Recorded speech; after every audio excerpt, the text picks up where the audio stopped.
తలలు వంచి ప్రార్థన చేసుకుందాం. ప్రార్థన. పరిశుద్ధమైన తండ్రి, జీవాధిపతి యేసయ్య, నమ్మదగిన దేవా, నీకు వందనాలు, స్తుతి, స్తోత్రం నైనా. ఈ సంవత్సరంలో చివరి దినాల్లో మమ్మల్ని ప్రవేశపెట్టినందుకని స్తోత్రములు. అడ్వెంట్లోని 3వ ఆదివారం కొరకని స్తోత్రం చెల్లిస్తున్నాం.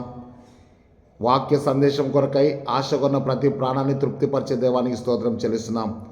నీవు ఇచ్చిన మహాకృపలన్నిటి కొరకని స్తోత్రం చెల్లిస్తూ ఈ వాక్య సందేశం కొరకై ఎదురు చూస్తున్న దైవజనులందరినీ ప్రభువా నీ పరిశుద్ధాత్మతో నింపండి. సహోదరులను, విశ్వాసులను నీ పరిశుద్ధాత్మతో అభిషేకించమని ప్రార్థిస్తున్నాం. దేవా, కనికరించండి, కృప చూపండి. నీ మహిమ కార్యములు నిరీక్షణతో కనిపెట్టుకొని ఉండకు మాకు సహాయం చేయమని ప్రార్థిస్తున్నాం. దేవా, ఈ వాక్య సందేశం ద్వారా మరి యొక్క అడ్వెంట్లోని 3వ ఆదివారంన మరి ముఖ్యంగా ప్రభు యొక్క రాకడ కొరకు, దేవా నీ యొక్క 2వ రాకడ కొరకు మమ్మల్ని సిద్ధపరచమని ప్రార్థన చేస్తున్నాం. దేవా, మరి మొదటి రాకడను గురించి మేము ఎంతగానో సిద్ధపడుతున్నాం, కానీ 2వ రాకడ కొరకు మేము కనిపెట్టుకొనవలసిన వారమైనాం కనుక నీ రక్షణ కొరకు మేము కనిపెట్టుకునే భాగ్యం దయచేయమని యేసుక్రీస్తు శక్తిగల నామమును బట్టి వేడుకొంచున్నాం తండ్రి, ఆమెన్. ప్రియమైనటువంటి దేవుని బిడ్డారా, ప్రభువైన యేసుక్రీస్తు నామములో మీ అందరికీ కూడా మరి శుభములు తెలియజేస్తున్నాను. అడ్వెంట్లో మనం 3వ ఆదివారంలోకి వచ్చి ఉన్నాం. ఈ 3వ ఆదివారంన మరి నా కొరకై ఇప్పటి వరకు ప్రార్థన చేసిన సహోదరులు, సేవకులు, దైవజనులందరికీ కూడా నేను వందనాలు తెలియజేస్తున్నాను. ఎందుకంటే చాలామంది ఫోన్ చేసి నన్ను అడిగారు, నన్ను ప్రోత్సహించారు, నా కొరకు ప్రార్థన చేశారు. మీ అందరికీ కూడా ప్రభువైన యేసుక్రీస్తు నామములో మరి వందనాలు తెలియజేస్తున్నాను, శుభములు తెలియజేస్తున్నాను. ఈరోజు మన యొక్క అంశంని మనం చూసినట్టయితే రక్షణ కొరకైన నిరీక్షణ, సాల్వేషన్ కదా, అక్కడ హోప్ ఫర్ సాల్వేషన్ అని చెప్పేసి అన్నది. హోప్ ఫర్ సాల్వేషన్ అనగా రక్షణ కొరకైన నిరీక్షణ అనే అంశాన్ని మనకి ఇవ్వబడ్డది. ఇది అడ్వెంట్లోని 3వ ఆదివారం, హోప్ సండే అంటారు దీన్ని. అంటే నిరీక్షణ ఆదివారం అని చెప్పి కూడా అనవచ్చు. ఈ నిరీక్షణ ఆదివారం కొరకై మనకి ఇవ్వబడ్డటువంటి బైబిల్ పాఠాలు మనం చూస్తే జెఫన్యా గ్రంథము 3వ అధ్యాయము 14 నుంచి 20 వచనాలు రాయబడ్డాయి. జెఫన్యా 3rd chapter verses 14 to 20. కీర్తనల గ్రంథం నుంచి 43వ కీర్తన రాయబడ్డది. 2వ పాఠం, పత్రికా పాఠము 2వ పేతురు 3వ అధ్యాయము 8 నుంచి 13 వచనాలు రాయబడ్డాయి. సువార్త పాఠము మత్తయి సువార్త 1వ అధ్యాయము 18 నుంచి 25 వచనాల వరకు రాయబడ్డాయి. ఈ వచనాలు మనం జ్ఞాపకం చేసుకుందాం. మత్తయి సువార్త 1వ అధ్యాయము 18 నుంచి 25వ వచనం వరకు. ఇక్కడ మనము చాలా సింపుల్గా నేను మీకు 3 విషయాలు చెప్తాను. మొదటి పాఠంలో ఇశ్రాయేళ్లకు కలగబోయేటువంటి నిరీక్షణ గురించి రాయబడ్డది. ఇశ్రాయేల్ యొక్క విశ్వాసంతో కూడిన నిరీక్షణ ద్వారా ఆ యొక్క 14 నుంచి 20 వచనాలు మనం చూస్తే ఎన్నో గొప్ప గొప్ప మాటలు అక్కడ వ్రాయబడ్డాయి. దేవుడు ప్రేమగల దేవుడు, మిమ్మల్ని కరుణిస్తున్నాడు, మిమ్మల్ని రక్షిస్తున్నాడు, మిమ్మల్ని తిరిగి ఆ ఉన్నతమైన స్థాయిలోకి తీసుకొస్తున్నాడు అని చెప్పేసి అని ఆ యొక్క జెఫన్యా గ్రంథము ఆ యొక్క 3వ అధ్యాయము ఆ యొక్క 14 నుంచి 20 వచనాలు మనం చూస్తున్నాం. మరి పత్రికా పాఠంలో మనం చూసినట్టయితే చాలా సింపుల్, అంటే మీకు చాలా సింపుల్గా అర్థమయ్యేటట్టుగా నేను మీకు చెప్పడానికి ప్రయత్నం చేస్తున్నాను. ఆ యొక్క పత్రికా పాఠంలో మనం పేతురు రాసినటువంటి ఆ యొక్క 2వ పత్రిక 3వ అధ్యాయంలో మనం చూస్తే అక్కడ మనం చూస్తే చివరి వచనాలు మనం చూసినట్టయితే నేను మీకు డైరెక్ట్ చెప్పాలని ఆశపడుతున్నాను. అక్కడ మనం చూస్తే ఇవన్నీ 11, 12, 13 వచనాలు. 2 Peter 3rd chapter verses 11 to 13. ఇవన్నీ ఇట్లు లయమైపోవున కనుక ఆకాశము రవులుకొని లయమైపోవునట్టు, పంచభూతమును మహాబెండంతో కరిగిపోనట్టు, దేవుని దినపు రాకడ కొరకు కనిపెట్టుచు. అక్కడ మనం చూస్తే దేవుని దినపు రాకడ కొరకు కనిపెట్టుచు అనే మాట మీరు అండర్లైన్ చేసుకున్నట్టయితే అక్కడ చూస్తే దాన్ని ఆశతో అపేక్షించు కనిపెట్టుచు అపేక్షించు మీరు పరిశుద్ధమైన ప్రవర్తనతోనూ భక్తితోనూ జాగ్రత్తగా ఉండవలెను. ఇది నిరీక్షణతో కూడిన రక్షణ కొరకైన సిద్ధపాటు. ఏంటి సిద్ధపాటు అంటే అక్కడ చూడండి, కనిపెట్టుకోవడం ఒక ఎత్తు అయితే ఆశతో అపేక్షించడం, ఆశతో అపేక్షించడం. తర్వాత మీరు పరిశుద్ధమైన ప్రవర్తనతోనూ భక్తితోనూ జాగ్రత్తగా ఉండాలని చెప్పి రాయలేదు, కానీ ఎంతో జాగ్రత్తగా ఉండాలి. అనగా నేను మీకు ఫస్ట్ నుంచి కూడా మీకు చెప్పాను ఏంటంటే personal relationship with God, personal relationship with God.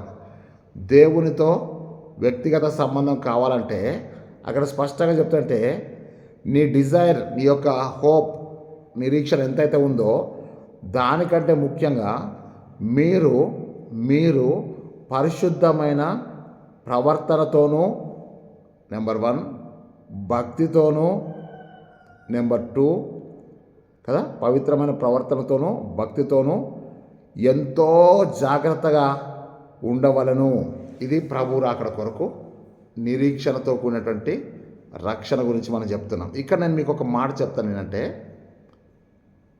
విశ్వాసి యొక్క నిరీక్షణ రక్షణ కొరకైన సిద్ధపాటు అని చెప్తున్నాను.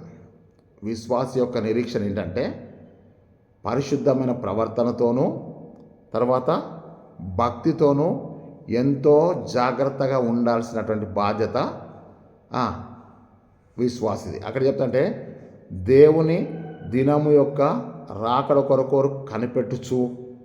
ఎంత చక్కగా రాయబడి అంటే ఈ పంచభూతములు ఇవన్నీ కూడా లయమైపోతాయి, కానీ ఇవన్నీ లయమైపోయినప్పటికి కూడా నీ పరిశుద్ధమైన ప్రవర్తన, నెంబర్ 2 నీ యొక్క భక్తి, ఎంతో జాగ్రత్తగా ఉండడం, నీ జాగ్రత్తతో కూడిన జీవితమే ప్రభు యొక్క మహిమలోకి నిన్ను ప్రవేశింపజేస్తుంది.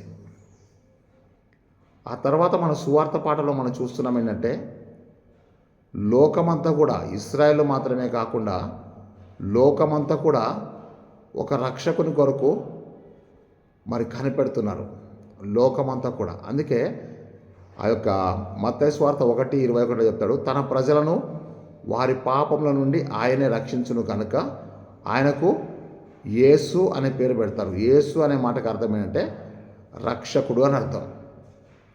ఈరోజు మన అంశం కూడా ఏంటంటే నిరీక్షణతో కదా, రక్షణ కొరకైన నిరీక్షణ, హోప్ ఫర్ లేదా hope of salvation. Hope of salvation అంటే రక్షణ కొరకైనటువంటి నిరీక్షణ అనేటువంటి అంశాన్ని మనం ధ్యానిస్తున్నాం. దీని గురించినటువంటి విషయాలు నేను మీకు మరి వాక్య భాగంలో నుంచి నేను మీకు అన్ని విషయాలు స్పష్టంగా చెప్తాను.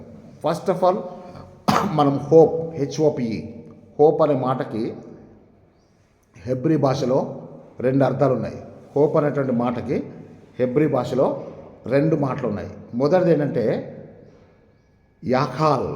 యాఖాల్ అంటే YAKHAL, యాఖాల్,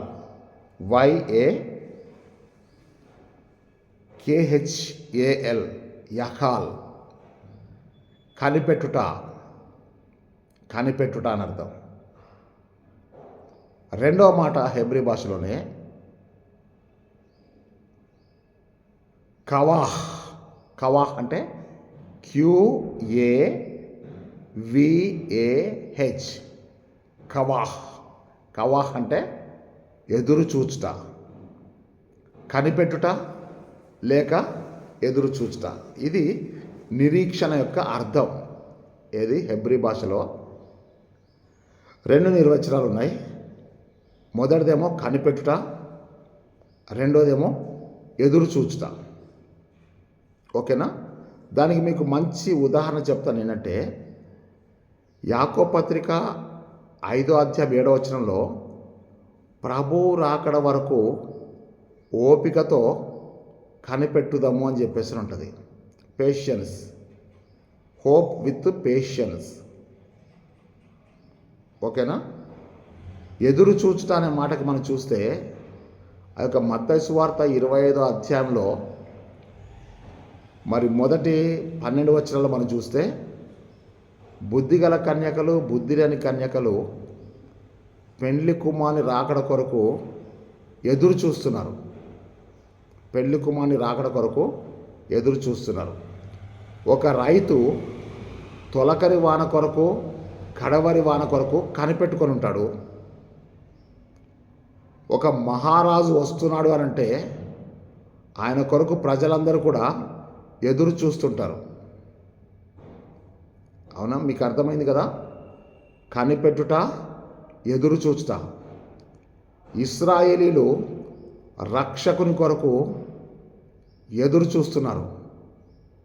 ఆ యొక్క 130 కీర్తనలు చెప్తారంటే, కావలివాడు ఉదయం కొరకు కనిపెట్టుకుంటే ఎక్కువగా నా ప్రాణము నా దేవుని కొరకు కనిపెట్టుచున్నది అని చెప్పేసి అని ఉంటాడు. ఒకసారి మీరు కీర్తనలు 130 కీర్తన మనం చూస్తే అక్కడ చూడండి, దయచేసి చూడండి మీరు. కీర్తనలు 130 కీర్తన 5వ వచనం చూడండి. యెహోవా కొరకు నేను కనిపెట్టుకొనుచున్నాను, నా ప్రాణము ఆయన మీద ఆశ పెట్టుకొని ఉన్నాను, ఆయన మాట మీద నేను ఆశ పెట్టుకొని ఉన్నాను. కావలి వారు ఉదయం కొరకు కనిపెట్టుకంటే ఎక్కువగా నా ప్రాణము ప్రభు కొరకు కనిపెట్టుచున్నది. కావలి వారు ఉదయం కొరకు కనిపెట్టకంటే ఎక్కువగా నా ప్రాణము కనిపెట్టుచున్నది. అక్కడ మనం చూసినట్టయితే కావలివాడు ఉదయం కొరకు ఎందుకు కనిపెడతాడు అనంటే, ఆ ఉదయం అయినప్పుడు ఇక ఆయన తిరిగి మేల్కొని ఉండాల్సిన అవసరం లేదు. ఆయన బాధ్యతలన్నీ కూడా పూర్తయిపోతాయి. కావలివాడు ఉదయం కొరకు కనిపెట్టకంటే ఎక్కువగా నేను ప్రభు కొరకు కనిపెట్టుకొంచున్నాను, నా ప్రాణము ఆయన కొరకు కనిపెట్టుచున్నది, నేను ఆయన మీద నేను ఆశ పెట్టుకొని ఉన్నాను. ఇశ్రాయేలీలు దేవుని యొక్క ప్రజలు ఎప్పటికప్పుడు దేవునికి విరుద్ధంగా పాపం చేస్తున్నారు.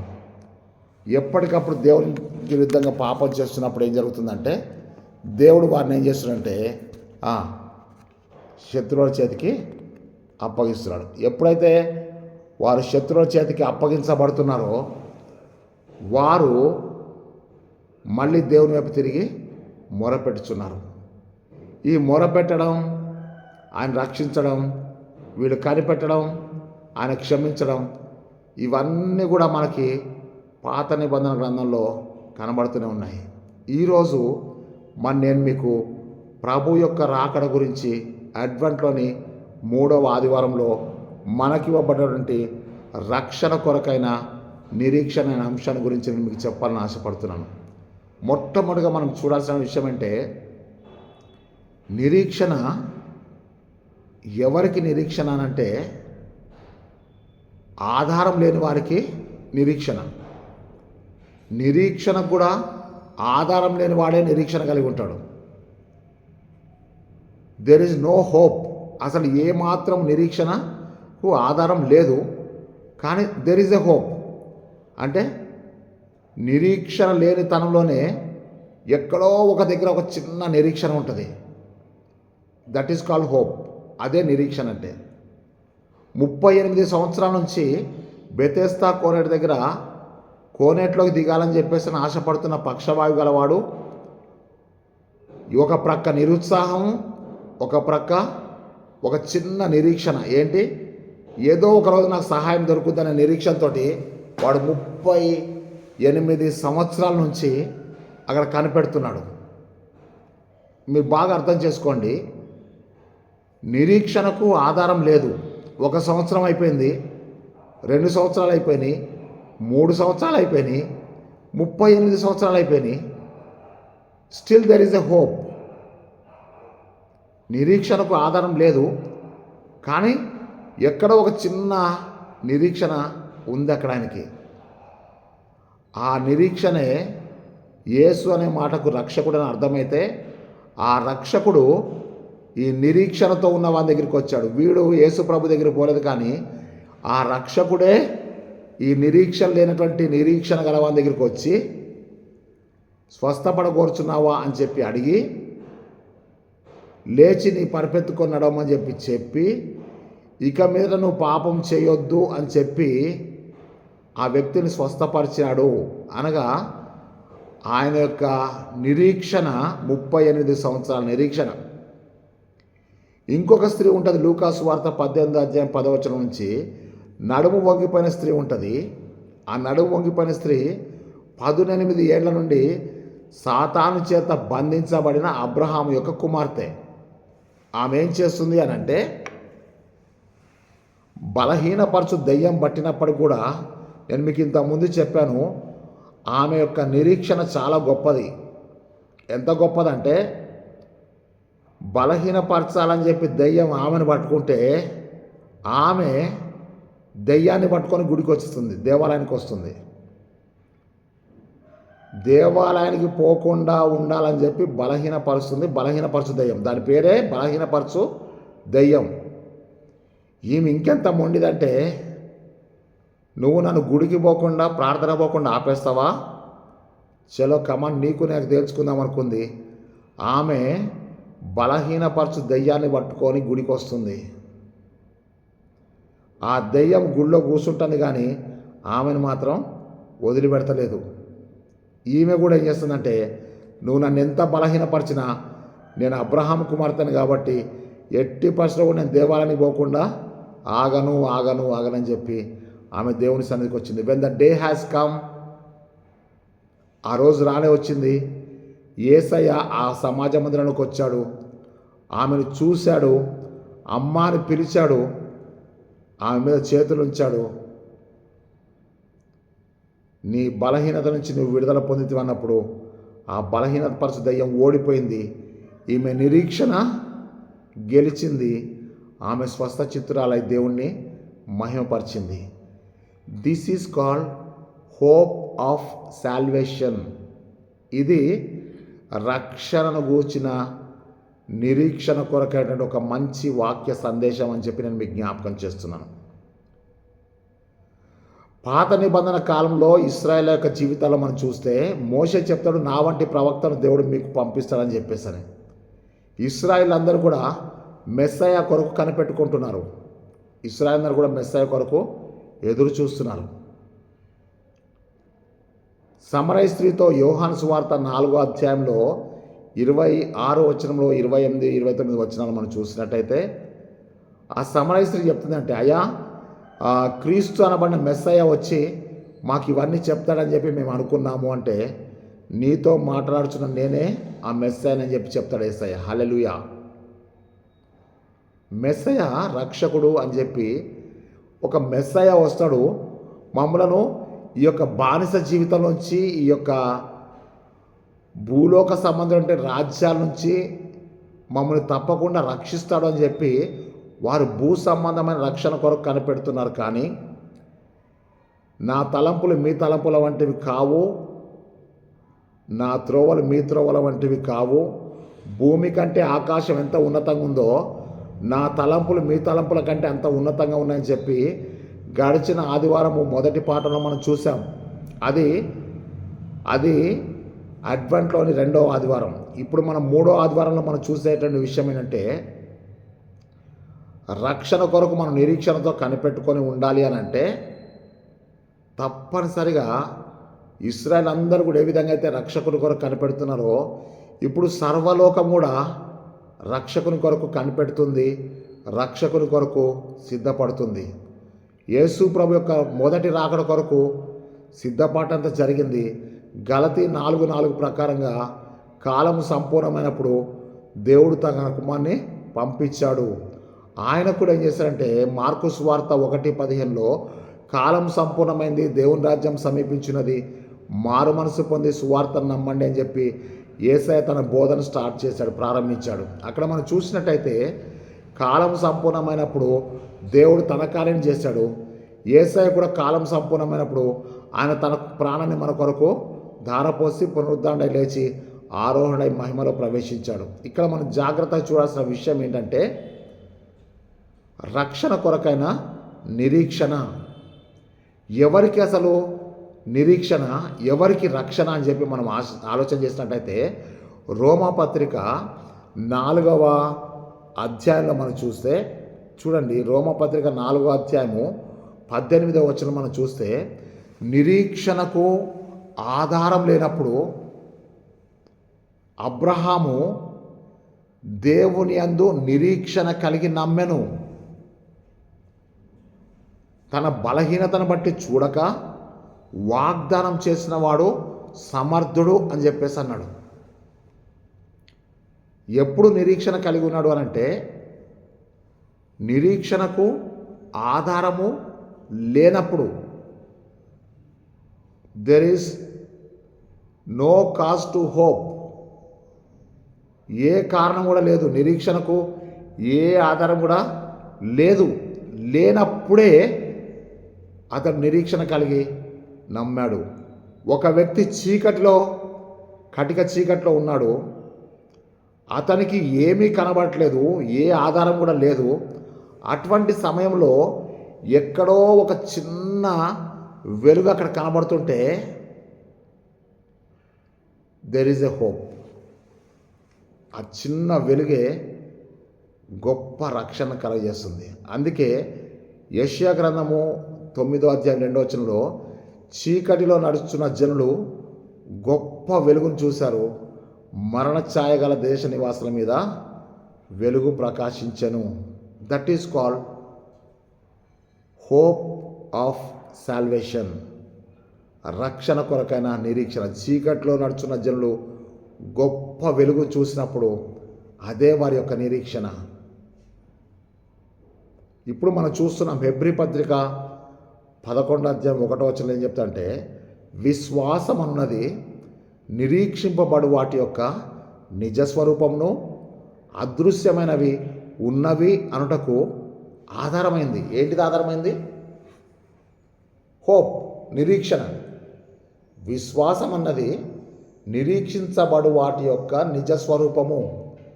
నిరీక్షించుట అంటే అర్థం ఏంటంటే కనిపెట్టుట లేదా ఎదురు చూచుట.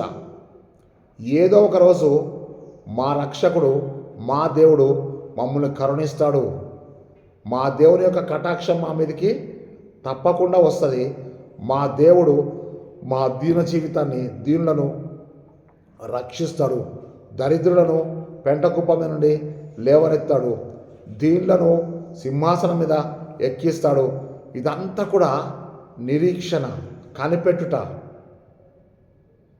మళ్ళీ జ్ఞాపకం చేస్తున్నాను, కనిపెట్టిన ప్రతి వారికి దేవుడు వారి జీవితంలో గొప్ప కార్యాలు చేశాడు.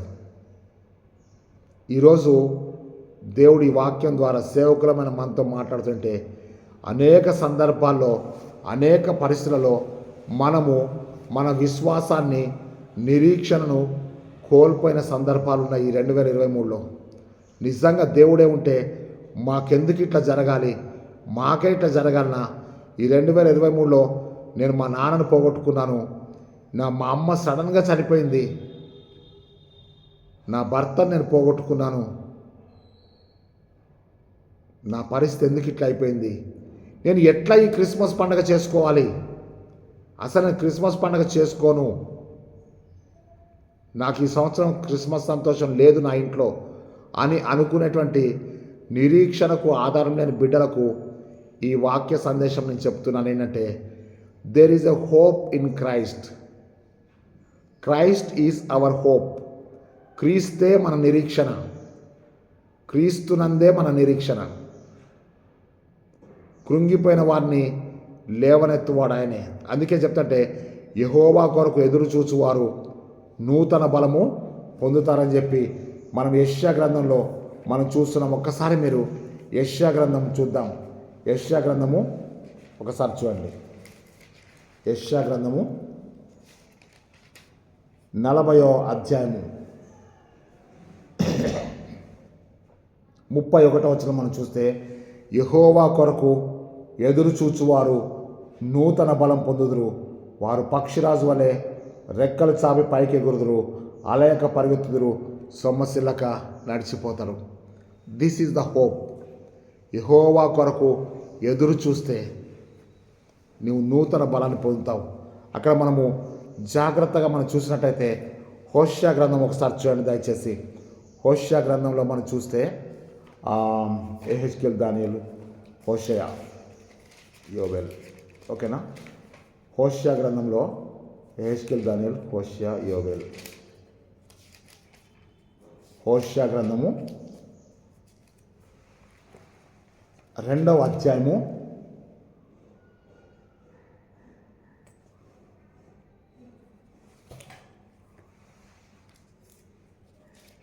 2వ అధ్యాయము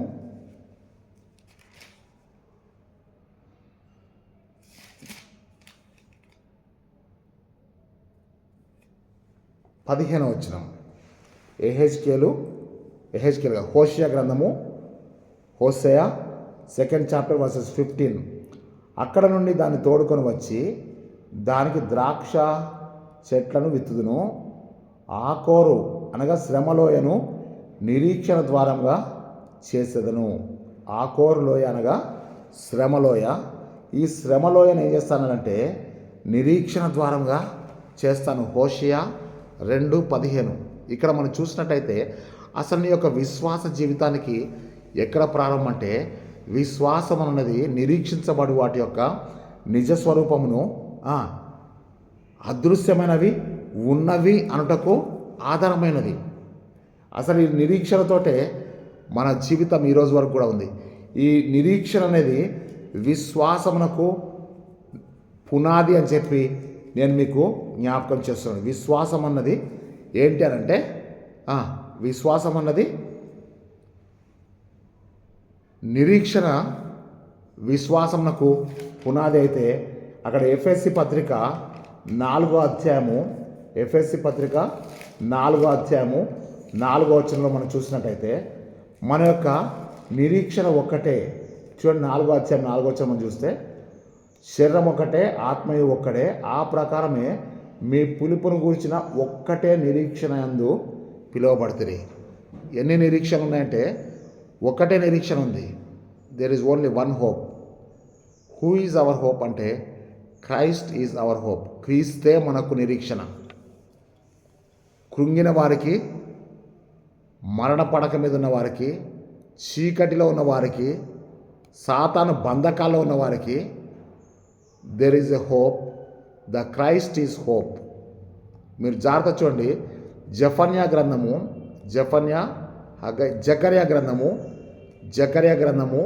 9వ అధ్యాయము మరి 12వ వచనం మనం చూద్దాం. జకర్యా గ్రంథము 9వ అధ్యాయము 12వ వచనం మీకు చాలా కంటతో వచ్చి ఉండాలి. బహుశా నాకు చాలా ఇష్టమైన వాక్యం ఇదేంటంటే, బంధకములలో పడి ఉండి నిరీక్షణ గలవార్లారా మరలా మీ కోటను ప్రవేశించండి, రెండంతల మేలు కలగచేతనని నేడు నేను మీకు తెలియజేస్తున్నాను. నాకెంత ఇష్టం ఈ వాక్యం. జకర్యా గ్రంథము 9, 12, 13 వచనాలు. ఇది మనం సాధారణంగా మట్టలాదివారం రోజు చదువుతాం. కానీ ఇక్కడ మనం చూసినట్టయితే దెర్ ఈజ్ ఎ హోప్. బంధకములలో పడి ఉండి కూడా అంటే there is lot of tribulations, శ్రమలు, వేదనలు, బంధకాలు, కష్టాలు, but still there is a hope. బంధకాల్లో పడిపోయాము, సాతాను బంధకాల్లో పడిపోయాము, పాపపు బంధకాల్లో పడిపోయాం, కష్టాలోని బంధకాల్లో పడిపోయాం, ఎంతో వేదనతో గడుపుతున్నాం రోజులు.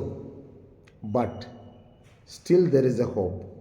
బంధకములలో పడి ఉండి కూడా నిరీక్షణ గలవార్లారా మరలా మీ కోటలో ప్రవేశించండి. అంటే అర్థం ఏంటంటే మీరు కోటకు బయట ఉన్నారు.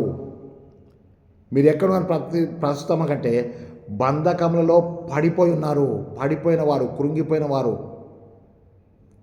బంధకములలో పడి ఉండి కూడా నిరీక్షణ గలవార్లారా మరలా మీ కోటను ప్రవేశించండి. అంటే ఒకసారి ప్రవేశించారు, మీరు బయటికి వెళ్ళిపోయారు, మళ్ళీ నిరీక్షణతో ఉన్నారు, మళ్ళీ మీరు కోటలో ప్రవేశించండి. అందుకే ప్రభు చెప్పాడు, నా యొద్దకు వచ్చు వారిని నేను ఎంత మాత్రమును త్రోసివేయను. రెండోసారి చెప్తాడు మత్తయి 11:28, ప్రయాసపడి భారం మోసుకొంచున్న సమస్త జనులు నా యొద్దకు రండి, నేను మీకు ఎప్పుడు కలుగజేస్తే నా యొద్దకు వస్తే. యాకోబు పత్రిక 4వ అధ్యాయము 8వ వచనం చెప్తాంటే దేవుని యొద్దకు రండి, అప్పుడు ఆయన మీ యొద్దకు వస్తాడు. ఈ యొక్క నిరీక్షణతో కూడినటువంటి రక్షణ గురించి, హోప్ ఆఫ్ సాల్వేషన్ గురించి మీకు చెప్పంటే ఆ రక్షణ మీకు సమీపంగా ఉంది. ఆ రక్షణ మీకు సమీపంగా ఉంది. అందుకే చెప్తాంటే నా యొద్దకు రండి, అప్పుడు నేను మీ యొద్దకు వస్తాను. బంధకంలో పడి ఉన్న నిరీక్షణ గల వాళ్ళారా మీ కోటలో మీరు ప్రవేశించండి. ప్రవేశిస్తే మీకు రెండంతల మేలు కలుగుతుంది. There is salvation. అక్కడ రక్షణ ఉంది. ఈరోజు దేవుడు మనందరికీ చెప్పేది ఇదే. ఏంటి నిరీక్షణ అంటే నిరీక్షణకు ఆధారం లేనప్పుడు ఎదురు చూడడమే నిరీక్షణ. రక్షణకు ఆధారం లేనప్పుడే రక్షకుడు వస్తాడని చెప్పి విశ్వసించడమే నిరీక్షణ. పెండ్లి కుమారుడు రాకడ కొరకు పెండ్లి కుమార్తె అనగా సంఘము, వధువు సంఘం ఎదురు చూడడమే నిరీక్షణ. పెండ్లి కుమారుని రాకడ కొరకు పెండ్లి కుమార్తె తనను తాను అలంకరించుకొని సిద్ధపడమే నిరీక్షణ. అంటే నా పెండ్లి కుమారుడు తప్పకుండా వస్తాడు, వచ్చి నన్ను తీసుకొని తన మహిమలోనికి వెళ్ళిపోతాడు అన్నది అదే మన యొక్క నిరీక్షణ. క్రైస్తవ నిరీక్షణ గురించి కొన్ని విషయాలను మీకు చెప్తాను. మొట్టమొదటిగా నేను చెప్తాను ఏంటంటే, క్రైస్తవ నిరీక్షణ దేని మీద ఆధారపడంటే రక్షణను గూర్చిన నిరీక్షణ. ఈ 4 విషయాలు రాసుకున్న తర్వాత అప్పుడు మళ్ళీ మీకు 7 points for the sermon preparation, ప్రసంగ సహకారం కొరకు, ప్రసంగ సిద్ధపాటు కొరకు నేను మీకు 7 అంశాలు నేను మీకు చెప్తాను. దానికి ముందు క్రైస్తవ నిరీక్షణ గురించి చెప్తాను నేను మీకు. ఏంటి క్రైస్తవ నిరీక్షణ అంటే, ఆ క్రైస్తవ నిరీక్షణలో మీకు 4 విషయాలు చెప్తాను. మొదటిది ఏంటంటే రక్షణను గూర్చిన నిరీక్షణ. క్రైస్తవులు దేని కొరకు కనపెడుతుంటే రక్షణను గూర్చిన నిరీక్షణ. యేసయ్య రక్షకునిగా వచ్చాడు, తిరిగి మనల్ని పరలోక రాజ్యానికి తీసుకొని వెళ్తాడు. కాబట్టి ఎవరిని తీసుకొని వెళ్తాడంటే రక్షించబడిన వారిని తీసుకొని వెళ్తాడు. అందుకే అక్కడ ప్రకటన గ్రంథంలో కూడా 7వ అధ్యాయం 11వ వచనం మనం చూస్తే, లేదా 7వ అధ్యాయం 9, 10 వచనాలు మనం చూస్తే, అక్కడ ఎవడు లెక్కింపజాలని గొప్ప సమూహం ఉండి వారు ఖర్జూర మంటలు చేత పట్టుకొని మా దేవునికిని గొర్రెపిల్లకును మా రక్షణకై స్తోత్రమని మహాశబ్దంతో ఎలుగెత్తి చెప్తున్నారు. దేనికి స్తోత్రం చేస్తుంటే మా రక్షణకై దేవుని స్తోత్రములు. ఎవరికి? గొర్రెపిల్లకును మా దేవునికిని స్తోత్రం అని చెప్పి మహాశబ్దంతో ఎలుగెత్తి చెప్తున్నారు. ఏంటి అనంటే వారు రక్షించబడ్డవారు, వారు ఖర్జూర మంటలు చేతపుచ్చుకున్నారు, మహాశ్రమ నుంచి వచ్చిన వారు, వారు గొర్రెపిల్ల రక్తంలో తమ వస్త్రం ఉద్దుకొని వాటిని తెలుపు చేసుకున్నవారు. ఇది క్రైస్తవ రక్షణను గురించినటువంటి నిరీక్షణ.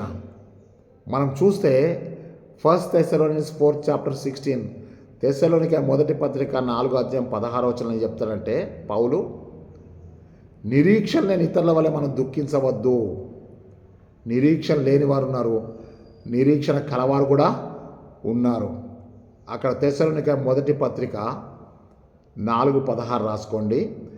అదే మొదటి తెస్సలోనిక 5వ అధ్యాయంలో మనం చూసినట్టయితే 5వ అధ్యాయంలో ఒకసారి మీరు చూడండి. అక్కడ నిరీక్షణ కదా, నిరీక్షణ అంటే శిరస్రాణం. చూడండి 8వ వచనం చూడండి. మనము పగటి వారమై ఉన్నాము కనుక మత్తులమై ఉండక విశ్వాస ప్రేమ అను కవచమును రక్షణ నిరీక్షణ అను శిరస్రాణమును ధరించుకుందామంటాడు. ఎందుకు అనంటే మన నిరీక్షణ రక్షణ కొరకైన నిరీక్షణ చెప్పి జ్ఞాపకం చేస్తున్నాను.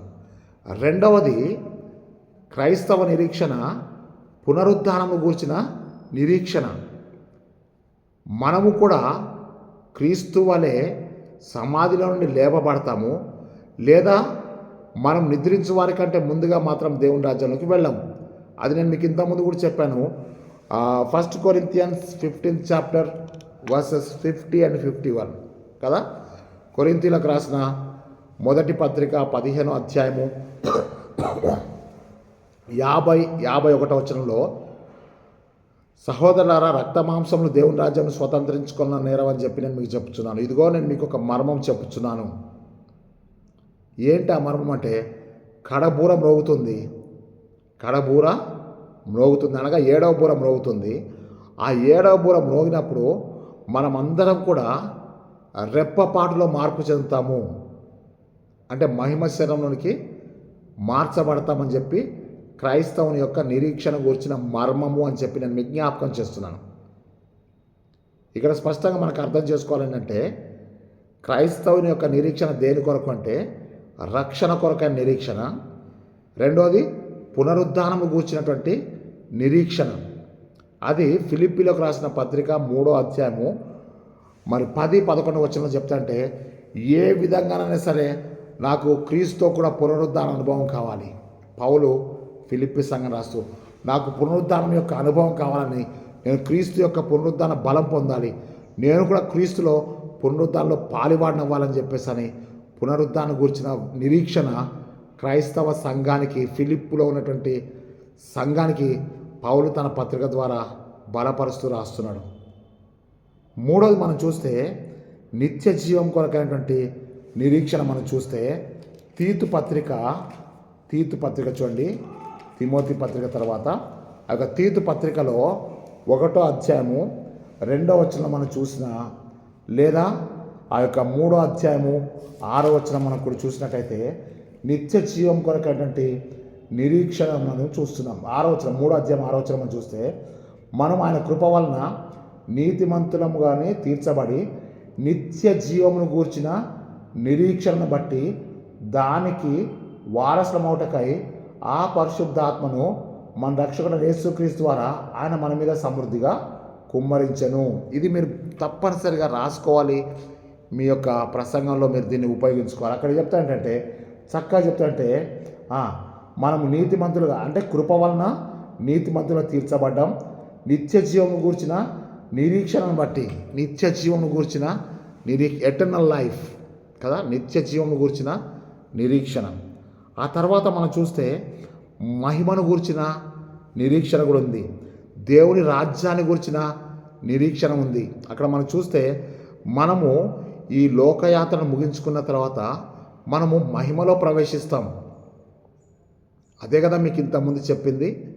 ఏంటి అనంటే ఆ యొక్క లూకా సువార్త 24వ అధ్యాయము 26వ వచనం చెప్తాంటే, క్రీస్తు కూడా ఇలాగూ శ్రమపడి తన మహిమలో ప్రవేశించడం అగత్యం అని చెప్పి మీకు తెలవదా అంటాడు. తన మహిమలో ప్రవేశించడానికి శ్రమలు పొంది ఆయన మహిమలో ప్రవేశించినట్టు మనం చూస్తున్నాం. ఆయన మహిమలో ప్రవేశించడమే మన యొక్క నిరీక్షణ అని చెప్పి నేను మీకు జ్ఞాపకం చేస్తున్నాను. అక్కడ మనం చూస్తే దేవుని రాజ్యాన్ని గురించిన నిరీక్షణ మనం చూస్తున్నాం. ఏంటి దేవుని రాజ్యం గురించిన నిరీక్షణ అంటే అక్కడ స్పష్టంగా చెప్తాడంటే, అపోస్తుల కార్యములు 14వ అధ్యాయం 22వ వచనంలో పౌలు వాళ్ళు ప్రయాణం చేస్తూ పౌలు యొక్క సువార్త ప్రయాణంలో సంఘాన్ని బలపరుస్తామంటే మనము కూడా కొంచెం కాలం శ్రమలను అనుభవించాలి. అనుభవించిన తర్వాతే మనం ఏం చేయాలి అంటే, మనము శ్రమను అనుభవించిన తర్వాతనే మనము దేవుని రాజ్యంలో ప్రవేశిస్తాము. అపోస్తుల కార్యములు 14వ అధ్యాయము 22వ వచనంలో మనం చూస్తున్నాం. ఆ తర్వాత మనం చూస్తే రోమీలకు రాసిన పత్రికలో ఆ యొక్క 8వ అధ్యాయంలో 24వ వచనం మనం చూసినట్టయితే, ఏలయనగా మనం నిరీక్షణ గలవారమై రక్షించబడదుము, నిరీక్షించబడినది కనబడినప్పుడు నిరీక్షణతో ఇక పని ఉండదు, తాను చూస్తున్న దాని కొరకు ఎవడు నిరీక్షిస్తాడు. ఇది రక్షణ కొరకైన నిరీక్షణ. బాగా గుర్తుపెట్టుకోండి. రోమా 8:24 ఎంత స్పష్టంగా చెప్తాడంటే, ఏలయనగా మనము నిరీక్షణ కలవారమై రక్షించబడ్డాం. ఈ రక్షించబడ్డటువంటి మనము నిరీక్షించబడినది కనబడినప్పుడు నిరీక్షణతో ఇక పని ఉండదు. నేను బాగా నిరీక్షించాను. నిరీక్షించినప్పుడు ఏం జరిగిందంటే, ఆ నిరీక్షించినది నాకు దొరికినప్పుడు నాకు ఇంకా నిరీక్షణతో పని లేదు అని చెప్పి జ్ఞాపకం చేస్తున్నాను. అవునా? కొరింథీయులకు రాసిన మొదటి పత్రిక 13వ అధ్యాయం చివరి వచనంలో, కాగా విశ్వాసము, నిరీక్షణ, ప్రేమ ఈ 3 నిలుచును, వీటిలో శ్రేష్టమైనది ప్రేమ అంటాడు. అంటే నిరీక్షణ కొంతకాలమే. నిరీక్షించినది కనబడినప్పుడు నిరీక్షణతో ఇక పని ఉండదు. దానికి చక్కటి ఉదాహరణ మీకు చెప్తాను. ఆ యొక్క రోమపత్రిక ఆ యొక్క 5వ అధ్యాయంలో మనం చూసినట్టయితే, రోమపత్రిక 5వ అధ్యాయము జాగ్రత్త చూడండి. అక్కడ 4-5 వచనాలు మనం చూస్తే 3-4-5 రోమపత్రిక 5వ అధ్యాయం 3-4-5 వచనాలు మనం చూస్తే, అంతేకాదు శ్రమ ఓర్పును, ఓర్పు పరీక్షను, పరీక్ష నిరీక్షణను కలగచేయనని చెప్పి ఎరిగి శ్రమయందు అతిశయపడదుము. ఎందుకనగా ఈ నిరీక్షణ మనలను సిగ్గుపరచదు.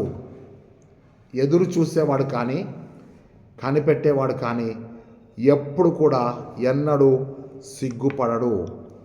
పెండ్లి కుమార్తె తన యొక్క పెళ్లి కుమారుని యొక్క రాకడ కొరకు కనిపెట్టినప్పుడు ఆమె ఓపికతో కనిపెట్టుతుంది తప్ప, నిరీక్షణతో కనిపెడుతుంది తప్ప, మనుషులు నిరుత్సాహపరిచినంత మాత్రంలో ఆమె నిరుత్సాహపడదు అని చెప్పి నేను మీకు జ్ఞాపకం చేస్తున్నాను. మళ్ళీ చెప్తాను, శ్రమ పరీక్షను కదా, శ్రమ ఓర్పును, ఓర్పు పరీక్షను. శ్రమ ఓర్పును కలగజేస్తుంది, ఈ ఓర్పు పరీక్షను కలగజేస్తుంది. శ్రమ ఓర్పును, ఓర్పు పరీక్షను, పరీక్ష నిరీక్షణను కలగజేసినప్పుడు మళ్ళీ చెప్తాను, చదువుకోవడానికి పిల్లలు శ్రమ పడతారు. శ్రమ ఏం చేస్తుంది? ఓర్పు కలగజేస్తుంది. ఓపికతో ఆల్ నైట్ చేస్తారు, 11-12 గంటల వరకు చదువుతుంటారు. ఎట్లా? ఓపికతో. అది ఎంతో శ్రమ. శ్రమ ఓర్పును, ఓర్పు తెల్లారితే ఎగ్జామ్ ఉంది, పరీక్షను, పరీక్ష రాసినాక రిజల్ట్స్ కొరకు ఏం చేస్తారంటే నిరీక్షణతో కనిపెడతారు. ఈ రిజల్ట్స్ వచ్చిన తర్వాత ఈ నిరీక్షణకు పని లేదు. ఇంతకంటే మీకు అర్థమయ్యేటట్టు చెప్పలేను. మరి జాగ్రత్త చూడండి. ఫస్ట్ ఎగ్జామ్స్ వస్తాయి. ఎగ్జామ్స్ కొరకు ఏం చేస్తారు? శ్రమపడి కష్టపడి చదువుతారు. ఈ కష్టపడి చదివేటప్పుడు ఓపికతో చదువుతారు. శ్రమ ఓర్పును, ఓర్పు పరీక్షను. పరీక్ష రాశారు. ఎట్లా రాసిన పరీక్ష అంటే చాలా మంచిగా రాశాను. ఇప్పుడు దేని కొరకు ఎదురు చూస్తున్నావు అంటే రిజల్ట్స్ కొరకు ఎదురు చూస్తున్నాను. ఎన్ని మార్కులు వస్తాయి? తప్పకుండా 98 మార్కులు వస్తాయి, 98%. ఈ 98% వస్తుంది నాకు మార్కులు అని చెప్పి నిరీక్షణతో కనిపెడుతున్నాం. ఓకే, నిరీక్షించిన ప్రకారము నీకు 98 మార్కులు వచ్చేసాయి. ఇప్పుడు నిరీక్షణతో పని ఉండదు. ఇక నీకు రిజల్ట్స్ చేతికి వచ్చిన తర్వాత నీకు ఇంకా రిజల్ట్స్ తోటి నిరీక్షించాల్సినంత అవసరం ఏముంటుంది? ఇక్కడ నేను మీకు జ్ఞాపకం చేసే విషయం అంటే, నువ్వు ప్రభు యొక్క రాకడ కొరకు, క్రీస్తు యొక్క పెళ్లి కుమారుని యొక్క రాకడ కొరకు నువ్వు కనిపెట్టుకునే వధువు సంఘం అయితే, పెళ్లి కుమారుడు రానే వచ్చాడు, వచ్చి నిన్ను తన నిత్య మహిమలో తీసుకెళ్ళిపోయినప్పుడు నీకు ఇంకా నిరీక్షణతో పని ఏముంది? అవునా? పేతురు రాసిన మొదటి పత్రిక 5వ అధ్యాయం 10వ వచనం మీకు ఇంతకుముందు చెప్పాను కదా. తన నిత్య మహిమకు క్రీస్తునందు మిమ్మును పిలిచిన సర్వకృపానిధి దేవుడు మీరు కొంచెం కాలం శ్రమపడిన పిమ్మట తానే మిమ్మల్ని పూర్ణులుగా చేసి బలపరిచి స్థిరపరుస్తాడు. ఈరోజు క్రైస్తవ నిరీక్షణ ఏంటంటే మహిమ కొరకైనటువంటి glory of Christ. Enter into the glory of Christ. క్రీస్తు యొక్క మహిమలో ప్రవేశించడానికి క్రైస్తవ నిరీక్షణ అని చెప్పి జ్ఞాపకం చేస్తున్నాను. ఈ నిరీక్షణ ఎట్లా సాధ్యమైందంటే రక్షణ ద్వారానే సాధ్యమైంది. ఎట్లా రక్షణ సాధ్యమైందంటే మనము మన అపరాధముల చేతను పాపముల చేతను చచ్చిన వారమైనగా క్రీస్తు తన కృపచేత మనల్ని రక్షించాడు. ఈ రక్షణ కార్యము బ్రతికుండగా జరగాలి. అది ఎఫెసీ పత్రిక 2వ అధ్యాయము 5వ వచనము 8వ వచనం ఉంటుంది. కృపచేతనే మీరు రక్షించబడ్డారు. మీరు చచ్చిన వారంలో కృపచేత మీరు రక్షించబడ్డారు. ఆ రక్షణ నువ్వు నిరీక్షణతో కొనసాగించాలని చెప్పి వాక్యం సెలవిస్తుంది. అనగా మహిమలో ప్రవేశించడమే మన నిరీక్షణ అయితే, ఆ నిరీక్షణ రక్షణతో కూడిందైతే, ఎవరు మహిమలో ప్రవేశిస్తారంటే రక్షించబడిన వారు, మారు మనసు పొందిన వారు, మూర్ఖులైన ఈ తరం వారి నుండి వేరైన వారందరూ కూడా రక్షించబడతారు. రక్షించబడ్డ వారు ఏమవుతారంటే మహిమలో ప్రవేశిస్తారని చెప్పి నేను మీకు జ్ఞాపకం చేస్తున్నాను. ఇప్పుడు మీకు కొంచెం అర్థమై ఉండాలి. శ్రమ ఓర్పును, ఓర్పు పరీక్ష నిరీక్షణ కలగజేసినప్పుడు ఈ నిరీక్షణ మనలను సిగ్గుపరచదు. నిరీక్షించబడినది మనకు అనుగ్రహించబడినప్పుడు ఇక నిరీక్షణతో మనకు పని ఉండదు. అది రోమా 8:24. ఈ నిరీక్షణ ఎప్పుడు వరకు అనంటే ప్రభు యొక్క రాకడ వరకు. అనగా ఈ మొదటి రాకడ గురించి నేను చెప్పట్లేదు. ఇదిగో ఆయన మేఘారుడై వస్తున్నాడు చూడండి.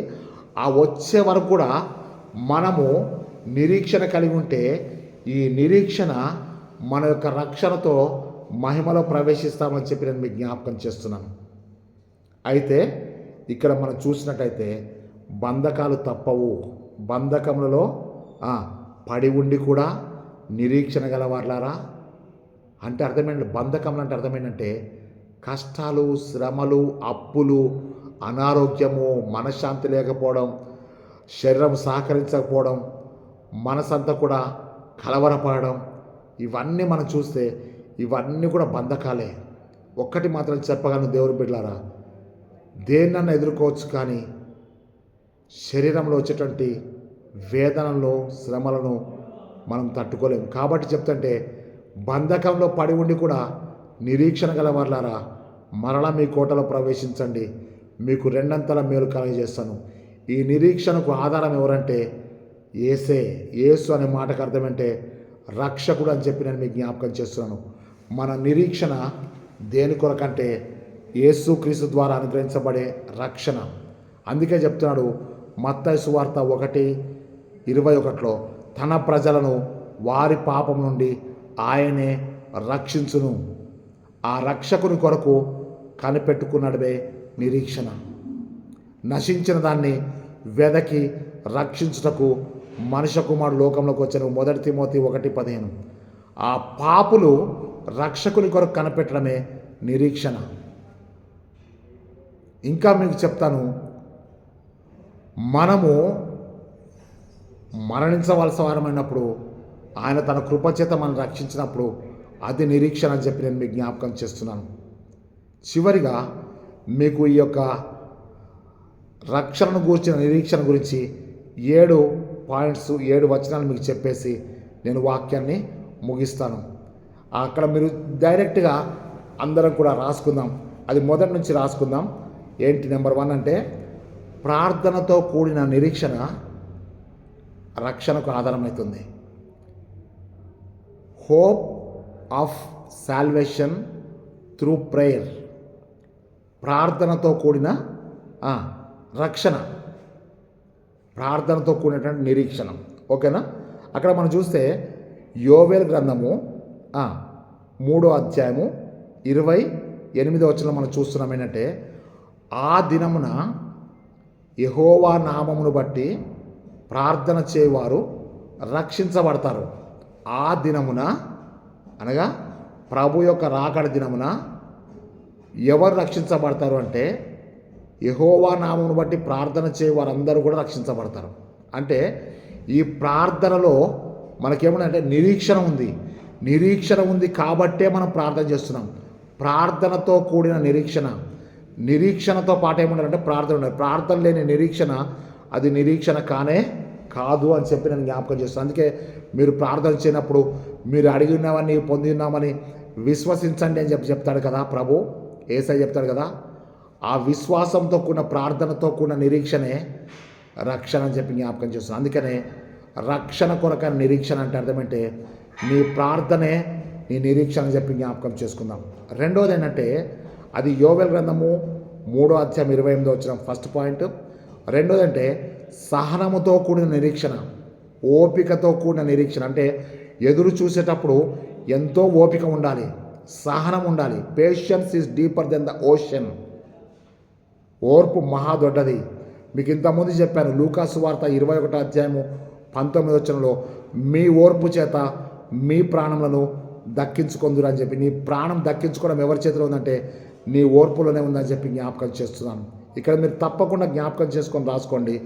మత్తయి సువార్త 24:12-13 యేసయ్య చక్కగా చెప్తుంటే అంతం వరకు సహించిన వాడే రక్షించబడతాడు. అంతం వరకు ఏముండాలంటే సహనం ఉండాలి. ఆ సహనమే నీ రక్షణకు దారితీస్తుంది. హోప్ ఆఫ్ సాల్వేషన్ ఏంటంటే through the patience. Hope of salvation through prayers.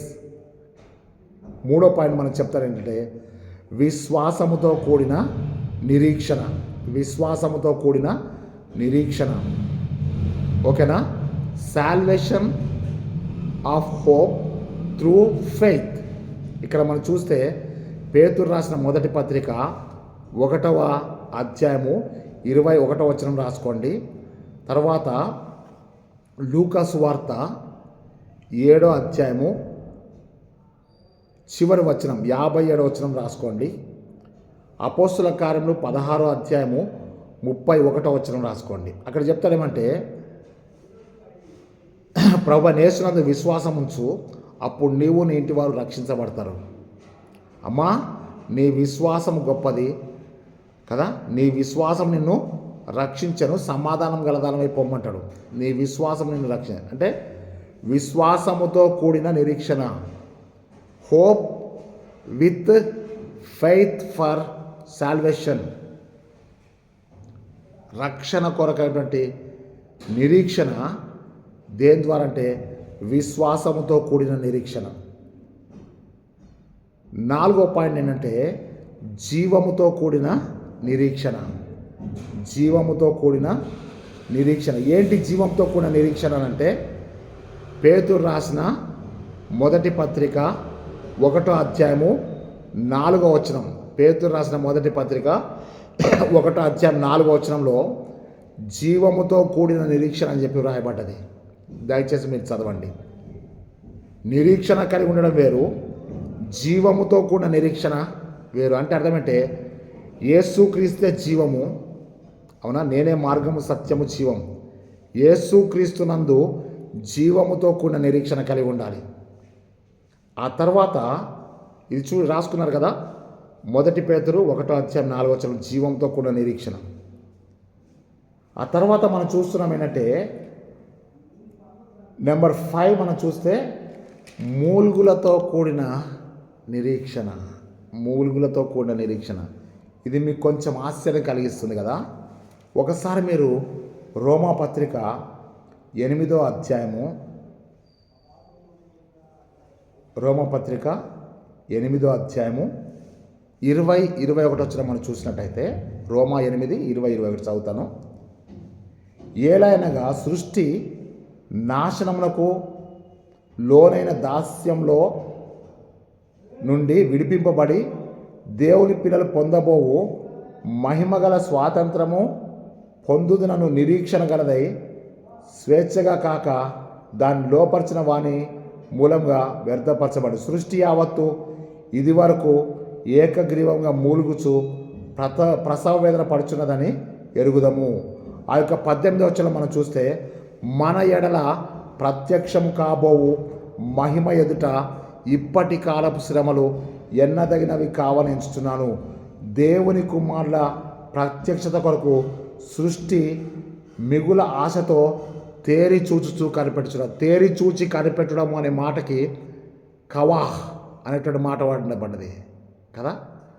అంటే కనిపెట్టుట, వెయిటింగ్ ఫర్, నిరీక్షణతో ఆ కనిపెట్టనే మాటని నిరీక్షణ అనే మాట వాడబడ్డాయి. ఎందుకంటే అక్కడ మనం చూస్తే దేవుని పిల్లలు మహిమగల స్వాతంత్రం పొందుదురను నిరీక్షణ గలదా అనే మాట వాడబడ్డది. అక్కడ చూస్తే సృష్టి యావత్తు ఏం చేస్తుందంటే ప్రసవ వేదన పడుచు మూలుగుతున్నదనే మాట అక్కడ వాడబడచ్చు అండి. అక్కడ చూస్తే కదా, ఆ యొక్క 22వ వచనం నుండి ప్రసవ వేదన పడు ఏకగ్రీవంగా మూలుగుచూ ప్రసవ వేదన పడుతుంది. ఒక ప్రసవ వేదన పడే స్త్రీ, నిరీక్షణతో పిల్లలకు జన్మనిచ్చిన తల్లి నిరీక్షణతో ప్రసవ వేదన పడుచు మూలుగుతుంది కదా. సృష్టి యావత్తు కూడా ఏకగ్రీవంగా మూలుగుతుంది, తన బిడ్డలు పొందబో మహిమ కొరకు కనిపెట్టుచున్నది. ఇది నెంబర్ 5. నెంబర్ 6 మనం చూస్తే జాగ్రత్తతో కూడిన నిరీక్షణ. నేను మీకు స్టార్టింగ్లోనే చెప్పేశాను, నిరీక్షణ ఎంత అవసరమో నీ విశ్వాస జీవితంలో పరిశుద్ధమైన ప్రవర్తనతోనూ ఎంతో భక్తితోనూ జాగ్రత్తగా ఉండాలని చెప్తాడు. దట్ ఈస్ కాల్డ్ నిరీక్షణ. అదే కనిపెట్టం. నువ్వు దేవుని రాకడ కొరకు కనిపెట్టం ఎంత అవసరమో నీ పరిశుద్ధ ప్రవర్తన కాపాడుకోవాలి. అట్ ద సేమ్ టైం నువ్వెంతో భక్తితో జీవించాలి. This is called personal relationship with God. ఈ పర్సనల్ రిలేషన్షిప్ విత్ గాడ్ అనే మాట చాలా ముఖ్యమైనదని చెప్పి నేను ప్రతి విశ్వాసికి, ప్రతి సేవకునికి, ప్రతి సహోదరునికి నేను మీకు జ్ఞాపకం చేస్తున్నాను. అనగా పేతురు రాసినటువంటి రెండో పత్రిక, అనగా మనకి ఇవ్వబడ్డ రెండో బైబిల్ పాఠంలో 3వ అధ్యాయము ఆ యొక్క 12వ వచనంలో మనం జాగ్రత్త చూస్తున్నాం. ఎవరైతే పరిశుద్ధంగా ఉంటారో, ఎవరైతే తమ భక్తితో జీవిస్తారో, ఎవరైతే ఆశతో కనిపెట్టుచున్నారో, ఆశతో కనిపెట్టంటే హోప్ అనమాట, నిరీక్షణ, అట్లా చేస్తారో వారు క్రొత్త ఆకాశం, క్రొత్త భూమి, నూతన యెరూషలేములో ప్రవేశిస్తారు. ఆ తర్వాత చివరిగా మనం చూసినట్టయితే రక్షణ కొరకు, రక్షకుని కొరకు కనిపెట్ట. మనం పరలోకంలోకి వెళ్ళినప్పుడు మనల్ని పరలోకానికి తీసుకొని వెళ్ళడానికి ఒక రక్షకుడు అవసరం. కాబట్టి ఆయన మొదటి రాకడలో రక్షణ కార్యాన్ని పూర్తి చేశాడు. తను రెండో రాకడలో నిత్య జీవాన్ని తీసుకెళ్లేటువంటి కార్యక్రమాన్ని చేయబోతున్నాడు. అదే మనం చూస్తున్నాం. అదేంటంటే తన ప్రజలను వారి పాపాల నుండి ఆయనే రక్షిస్తాడు. అనగా ఇశ్రాయేలు గురించి రాయబడలేదు, కానీ తన ప్రజలు అంటే దేవుని ప్రజలు, అంటే సృష్టి యావత్తు దేవుని కాబట్టి, సృష్టిలో ఉన్న ప్రజలందరూ కూడా దేవుని ప్రజలు కాబట్టి పాపులను రక్షించుటకు లేదా నశించిన దాన్ని వెదకి రక్షించుటకు లూకా 19:10, అపవాది క్రియలను లయపరచుటకు 1 యోహాను 3:8. ఇవన్నీ ఎవరు చేస్తారంటే రక్షకుడు మాత్రమే చేయగలడు. అందుకే ఆ యొక్క మత్తయి సువార్త 1వ అధ్యాయము 21వ వచనంలో తన ప్రజలే కానీ ఎక్కడ ఉన్నారంటే వారి పాపను వారిని రక్షించడానికి ఇమ్మానుయేలు దేవుడు ఉన్నాడు. దేవుడు మనకు తోడై ఉన్నాడు. ఏల్ అంటే దేవుడు అని చెప్పాను. ఇమ్మానుయేల్ అంటే భాషాంతరం దేవుడు మనకు తోడై ఉన్నాడు. ఆ తోడై ఉన్న దేవుడు మనల్ని రక్షిస్తాడు. ఆ రక్షించే దేవుడు ఈ బానిసత్వం నుంచి మనం బయటికి తీసుకొని వెళ్తాడు. ఇది రక్షణ, నిరీక్షణ. నిరీక్షణ విశ్వాసిది, రక్షణ దేవుంది. రక్షణ యెహోవా స్వాధీనంలో ఉంది. రక్షణ కార్యము దేవుంది అయితే నిరీక్షణ నీది, నాది. ఇది మొదటి రాకడలో ఇశ్రాయేలీయులు చూసినటువంటి నిరీక్షణ. ఎందుకంటే ఆషేరు గోత్రికురాలు పనూయేలు కుమార్తె అయిన అన్న 84 సంవత్సరాల వృద్ధురాలై ఆమె ఇశ్రాయేలు కలబో రక్షణ కొరకై కనిపెట్టుచుండెను. దేవాలయంలో మానక రాత్రి వాళ్ళు కనిపెట్టుచుంటే ఆ కనిపెట్టుట అనేదే నిరీక్షణ. రక్షకుని కొరకు కనిపెట్టేటువంటి నిరీక్షణ. రోమా 8:20 చెప్తాడు. అసలు ఆ నిరీక్షించినది కనబడ్డ తర్వాత అసలు ఈ నిరీక్షణతో పనే లేదు. ఇది మీరు జ్ఞాపకం చేసుకోవాలి. ఇది అడ్వెంట్లో 3వ ఆదివారం. నీ నిరీక్షణ నీ ఆశతో కనిపెట్ట దేంతో ఉండాలంటే పరిశుద్ధమైన ప్రవర్తనతోనూ ఎంతో భక్తితోనూ జాగ్రత్తగా కనిపెట్టుకోవాలి. నేను నిరీక్షణ ఉందయ్యా, నాకు విశ్వాసం ఉంది. నీ విశ్వాసము నిరీక్షణ పక్కన పెట్టి నీ నిరీక్షణ పరిశుద్ధమైన ప్రవర్తనతోనూ, ఈ పరిశుద్ధమైన ప్రవర్తనతో పాటు ఎంతో భక్తితోనూ జాగ్రత్తగా కనిపెట్టుకోవాలి.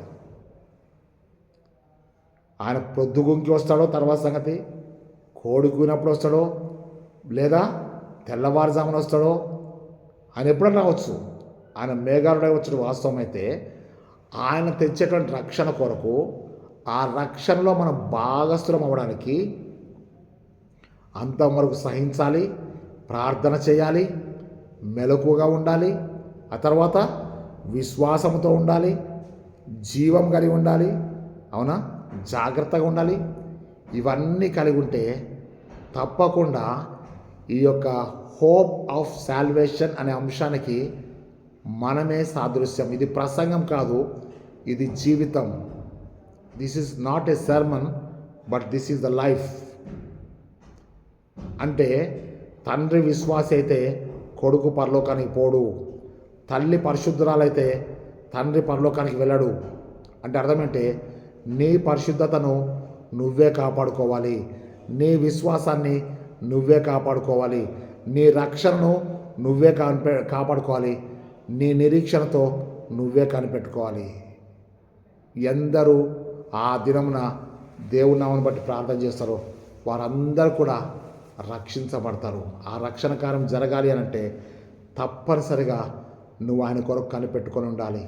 యెహోవా కొరకు ఎదురు చూచువారు నూతన బలం పొందరంటే నీ నిరీక్షణ ఒక నూతన కార్యం జరిగిస్తుందని చెప్పి జ్ఞాపకం చేసుకొని తలలు వంచి ప్రార్థన చేసుకుందాం.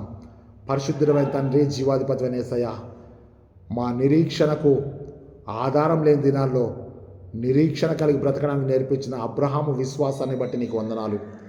దేవా, మా నిరీక్షణ మా యేసే అని, మా యేసే మా రక్షణ అని, మా రక్షణ మా నిరీక్షణ యేసే అని మేము జ్ఞాపకం చేసుకుంటూ సహాయం చేసి ఈ వాక్య సందేశం ద్వారా ప్రతి సహోదరుని, ప్రతి దైవజనుని, ప్రతి విశ్వాసిని నీ పరిశుద్ధాత్మతో నింపి నడిపించమని యేసుక్రీస్తు శక్తిగల నామమును బట్టి వేడుకొంచున్నాం తండ్రి. ఆమెన్. మన ప్రియ ప్రభువైన యేసుక్రీస్తు కృపయు, తండ్రి అయిన దేవుని ప్రేమయు, పరిశుద్ధాత్మ యొక్క సహవాసము, సకల దీవెనలు ప్రార్థించిన మనందరికీ, తన నామమును బట్టి ప్రార్థిస్తున్న ప్రతి విశ్వాసికి, సహోదరునికి, సిద్ధపడుచున్న సంఘములకు, సిద్ధపడుచున్న దైవజనులకు, విశ్వాసులకు ఇప్పుడు సదాకాలం తోడై ప్రభు తన నిత్య మహిమలో మనందరినీ చేర్చుకొనుగాక. Amen, amen, amen. ప్రియులారా, మరి నా కొరకు ప్రార్థన చేసిన మీ అందరికి కూడా వందనాలు. ఇంకా మీరు ప్రార్థన చేస్తే నాకు ఆశ చాలా ఉంది.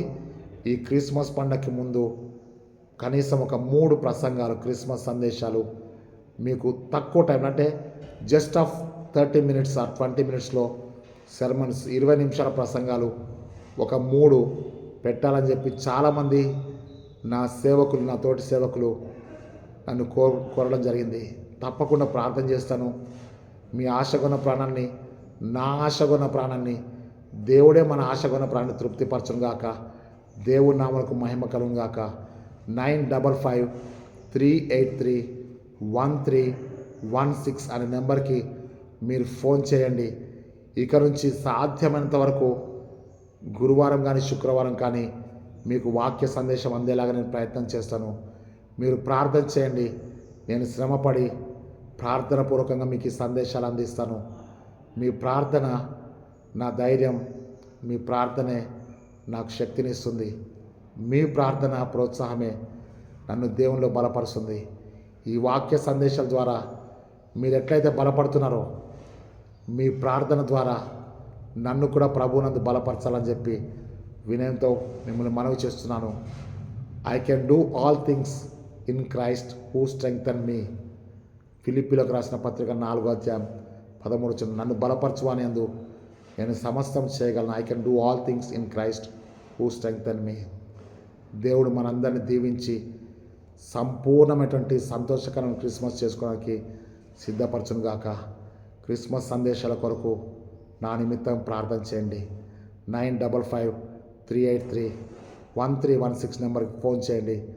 ప్రోత్సహించండి, ప్రార్థించండి, బలపడండి. అనేకుల్ని, సంఘాన్ని బలపరిచి సిద్ధపరచండి. దేవుడు మనందరినీ తన మహిమలో చేర్చుకొనుగాక. Amen, amen, amen.